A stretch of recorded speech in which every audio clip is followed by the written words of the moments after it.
തിരുവനന്തപുരം നഗരസഭയിലെ ഓരോ പോളിംഗ് ബൂത്തിലും വലിയ തിരക്കാണ്. രാവിലെ 7 മണി മുതൽ വോട്ടെടുപ്പ് തുടങ്ങിയ നിമിഷം മുതൽ ഇപ്പോഴും തുടർന്നുകൊണ്ടിരിക്കുന്നത്. 7 മണിക്ക് തുടങ്ങിയ തിരക്ക് അതുപോലെ തന്നെ ഇപ്പോഴും തുടരുന്ന സാഹചര്യമാണ്. ഞാനിപ്പോൾ ഉള്ളത് സെന്റ് ജോസഫ് ഹയർ സെക്കൻഡറി സ്കൂളിലെ പോളിംഗ് ബൂത്തിലാണ്. ഈ പോളിംഗ് ബൂത്തിനൊരു പ്രത്യേകതയുണ്ട്. 50%-ലധികം വോട്ടർമാർ സ്ത്രീകളായതിനാൽ പിങ്ക് പോളിംഗ് ബൂത്ത് അത് ആദ്യമായിട്ടാണ് ഇവിടെ അങ്ങനെ നടപ്പിലാക്കുന്നത്. Pink polling booth saint Joseph higher secondary സ്കൂളിൽ ക്രമീകരിച്ചിരിക്കുകയാണ്. ബൂത്ത് നമ്പർ 5-ലാണ് അങ്ങനെ ഒരു ക്രമീകരണം. പ്രായമായവർ അടക്കം ഏതാണ്ട് 50%-ലധികം സ്ത്രീകളാണ് ഈ പിങ്ക് പോളിംഗ് ബൂത്തിൽ വോട്ട് രേഖപ്പെടുത്തുന്നത്.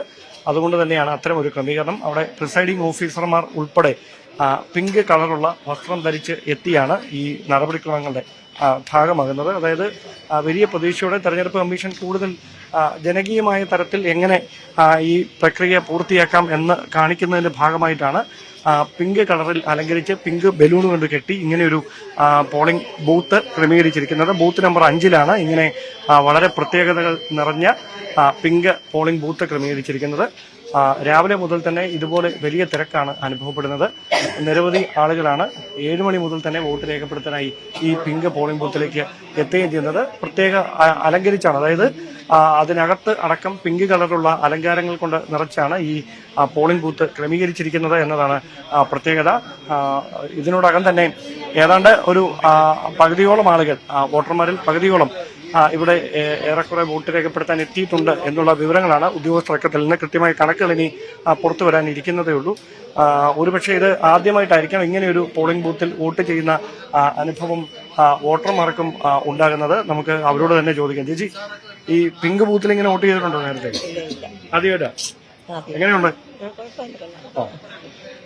അപ്പം വലിയ സന്തോഷത്തിലാണ് വോട്ടർമാരും പിങ്ക് ബൂത്തിലേക്ക് വോട്ട് രേഖപ്പെടുത്താനായി എത്തുന്നത്. എന്തായാലും വരുന്ന നിയമസഭാ തെരഞ്ഞെടുപ്പൊക്കെ ആകുമ്പോൾ ഒരുപക്ഷെ ഈ തെരഞ്ഞെടുപ്പിനെ കൂടുതൽ ഒരു ജനകീയമാക്കുക അല്ലെങ്കിൽ ഒരു ജനപ്രിയമാക്കുന്നതിന്റെ ഭാഗമായി സമാനമായി സ്ത്രീ വോട്ടർമാർ കൂടുതലുള്ള സ്ഥലങ്ങളിൽ ഈ പിങ്ക് പോളിംഗ് ബൂത്തുകൾ കൂടുതലായി ഒരുപക്ഷെ വീണ്ടും വന്നേക്കാം. അതിന്റെയൊക്കെ ഒരു തുടക്കമായിട്ടാണ് ഇപ്പോഴത്തെ ഈ പോളിംഗ് ബൂത്തിനെ ഉദ്യോഗസ്ഥരും തെരഞ്ഞെടുപ്പ് കമ്മീഷനും നോക്കിക്കാണുന്നത്. എന്തായാലും വലിയ നിരയുണ്ട്, വോട്ടർമാരുടെ വലിയ നീണ്ട നിര. അതിനിടയിലാണ് ഇവിടേക്ക് ഈ പിങ്ക് ബൂത്തിലേക്ക് വോട്ട് ചെയ്യാനായി ആളുകൾ ഏറെ നേരമായി ഇങ്ങനെ കാത്തു നിൽക്കുന്നതും. ചേട്ടാ, ഈ ഇങ്ങനെ ഒരു ബൂത്തിൽ വോട്ട് ചെയ്തിട്ടുണ്ടോ നേരത്തെ? ഇല്ല. ആദ്യമായിട്ടാണ് പിങ്ക് ബൂത്തിൽ. എങ്ങനെയുണ്ട് ഇത് കണ്ടിട്ട്?